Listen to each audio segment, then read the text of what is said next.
Jantar मंतरला doctor Manjit Patel यांच्या अध्यक्षतेखाली एक मोठं आंदोलन झालं। ज्या आंदोलनामध्ये फक्त मणिपूर सोडलं तर सर्व राज्याचे कर्मचारी असतील किंवा पेन्शनधारक असतील हे उपस्थित होते। आणि त्यामुळे आतापर्यंत जे आंदोलन झाले, पेन्शन संदर्भात झाले असतील किंवा वेतन आयोगासंदर्भात झाले असतील, यातील सर्वात मोठं कालचं जे आंदोलन होतं ते आंदोलन आहे आणि याचा इफेक्ट थेट सरकारवर झालेला आहे। तो कसा ते पुढे मी व्हिडिओमध्ये सांगणारच आहे, परंतु सर्वात महत्त्वाची खुशखबर या व्हिडिओमध्ये मी सांगणार आहे। त्यामुळे व्हिडिओ स्किप न करता शेवटपर्यंत पाहायचा आहे, कारण त्यामध्ये त्यांनी डॉक्टर मनजित पटेल जे आहेत त्यांनी 3 मागण्या सरकारकडे केलेल्या आहेत आणि त्यांना या पूर्ण कराव्याच लागणार आहेत आणि त्याचा थेट असर सरकारला सुद्धा पडलेला आहे। या 3 मागण्या कोणत्या असणार आहेत किंवा सरकारला काय असर पडलेला आहे हे सुद्धा आपण आजच्या व्हिडिओमधून डिटेलमध्ये पाहणार आहोत। त्यामुळे व्हिडिओ स्किप न करता शेवटपर्यंत पाहायचा। चॅनलवर पहिल्यांदा आला असेल तर अशाच महत्त्वपूर्ण आणि नवीन अपडेटसाठी चॅनल सबस्क्राइब करा, शेजारील बेल आयकॉन सुद्धा ऑन करून ठेवा, म्हणजे असेच महत्त्वपूर्ण अपडेट तुमच्यापर्यंत रेग्युलर पोहोचत राहतील। तर नमस्कार, मी पूनम आणि तुम्ही पाहत आहात पुन्हा एक नवीन अपडेट।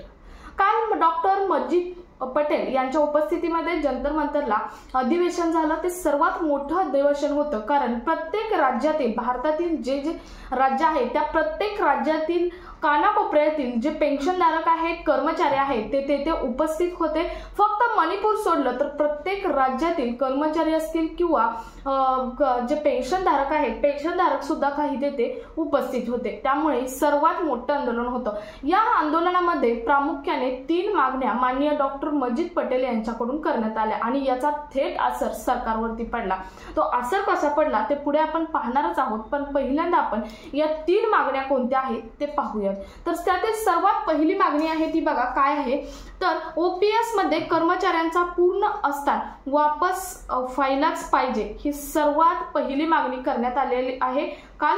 आणि त्यानंतर दुसरी मागणी आहे ती म्हणजे एखाद्या कर्मचारी जेव्हा पण रिटायर होणार आहे, मग तो 20 वर्षांनी हो किंवा 25 वर्षांनी हो, हा रिटायर झालेल्या कर्मचाऱ्याला त्याच्या शेवटच्या 12 महिन्यामध्ये जेवढी सॅलरी असणार आहे त्या सॅलरीच्या 50% जी पेन्शन आहे ती पेन्शन तर मिळालीच पाहिजे, परंतु डीए सुद्धा 50% मिळाला पाहिजे आणि तो डीए पुढे जशी महागाई वाढेल तसे डीए सुद्धा वाढला पाहिजे। ही मागणी दुसरी करण्यात आलेली आहे। म्हणजे तुम्हाला समजलं का बघा, दुसरी मागणी नेमकी काय आहे, तर एखादा कर्मचारी आहे, एखाद्या कर्मचाऱ्याला तो रिटायर होण्याच्या शेवटच्या महिन्यामध्ये, रिटायर व्हायच्या अगोदर जो शेवटचा 12 महिने असतात शेवटचे, म्हणजे जवळजवळ 1 वर्ष असतं, तेव्हा त्याला सेम सॅलरी असते आणि त्या सॅलरीच्या समजा एखाद्या कर्मचाऱ्याला 1 लाख रुपये सॅलरी आहे तर त्याला आयुष्यभर पेन्शन ही 50,000 रुपये मिळाली पाहिजे आणि 50% डीए सुद्धा मिळाला पाहिजे, अशी मागणी काल त्या आंदोलनामध्ये करण्यात आलेली आहे। त्यानंतर तिसरी मागणी करण्यात आलेली आहे, सर्वात महत्त्वाची म्हणजे आतापर्यंत बऱ्याच न्यूज तुम्हाला येत आहेत की 8वे वेतन आयोगाचे जे गठन आहे ते झालेलं आहे, समिती म्हणजे TOR हा सुद्धा टर्म ऑफ रेफरन्स हा सुद्धा स्थापन झालेला आहे। म्हणजे समितीच्या जे पदी मेंबर आहेत ते सुद्धा नेमलेले आहेत, परंतु 2021 सांगतं की 2028ला 8वे वेतन आयोग लागू होईल, कोण सांगतं 2029 सुद्धा होऊ शकतो। परंतु काल या जे आंदोलन झालं या आंदोलनामध्ये माननीय डॉक्टर मनजित पटेल यांनी एकच मागणी केली आहे की हे आयोग 2026 पर्यंत लागू झालंच पाहिजे आणि जो फिटमेंट फॅक्टर आहे तो फिटमेंट फॅक्टर हा 2.64 पेक्षा आम्हाला कमी नाही पाहिजे, म्हणजे 2.64 पेक्षा जास्त पाहिजे, जास्तीत जास्त तर 2.86 असावं, परंतु कमीत कमी 2.64च असावा। यापेक्षा कमी असलेला फिटमेंट फॅक्टर आम्ही मान्य करणार नाही।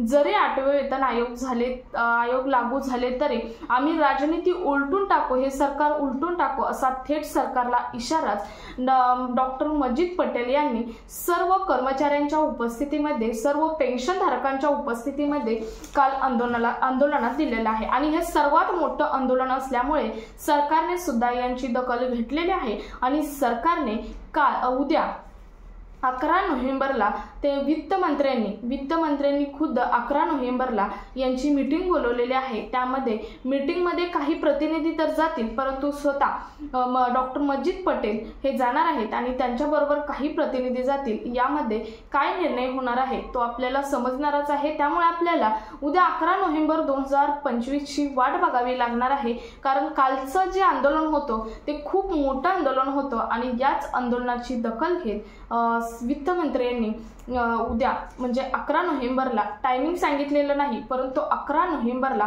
मीटिंग बोलावलेली आहे आणि याच मीटिंगमध्ये उद्या ठरणार आहे या 3 मागण्या आहेत, त्या 3 मागण्या कितपत पूर्ण होतात किंवा काय लागू होतं। जे 8वे वेतन आयोग आहे ते 8वे वेतन आयोग केव्हापासून लागू होणार, फिटमेंट फॅक्टर काय असणार आहे, किती असणार आहे, बिटवीन म्हणजे कोणाच्या मध्ये असणार आहे, 2.46 किंवा 64 असेल किंवा 2.86 पर्यंत होऊ शकतो का, याची सुद्धा उद्या आपल्याला कळेल। याची सुद्धा काय आहे रिझल्ट तो उद्या आपल्याला कळणार आहे।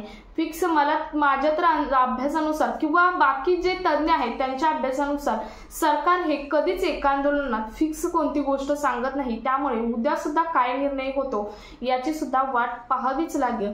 पण तुमचं यावरती मत काय आहे, फिटमेंट फॅक्टर किती असावा किंवा 8वे वेतन आयोग केव्हापासून लागू व्हावं किंवा जी पेन्शन संदर्भात मागणी केलेली आहे की पेन्शन शेवटच्या 12 महिन्याची पेन्शनच्या 50% पेन्शन मिळावी हे सुद्धा मागणी केलेली आहे। ओपीएस मध्ये पुराणे पेन्शनची जी मागणी आहे ती सुद्धा मागणी केलेली आहे। या मागण्या तुम्हाला मान्य आहेत का तुम्ही कमेंट मध्ये जरूर सांगा आणि तुम्हाला पुराणी पेन्शन संदर्भात आणि नवीन पेन्शन संदर्भात काय तुमचं मत आहे हे सुद्धा कमेंट मध्ये तुम्ही जरूर सांगू शकता। काल झालेल्या आंदोलनामध्ये बरेच जण सहभागी होते। कोण हा व्हिडिओ त्या आंदोलनामध्ये पाहत असेल तर तुमचं यावरती काय मत आहे ते सुद्धा तुम्ही जरूर यामध्ये नोंदवू शकता। सो तुम्हाला आजच्या व्हिडिओमधून समजलं असेल की काल जे आंदोलन झालं त्या आंदोलनामध्ये काय काय 3 मागण्या करण्यात आल्या, त्या 3 मागण्या यावरती तुमचं काय मत आहे ते सुद्धा तुम्ही कमेंट्स मध्ये जरूर नोंदवा।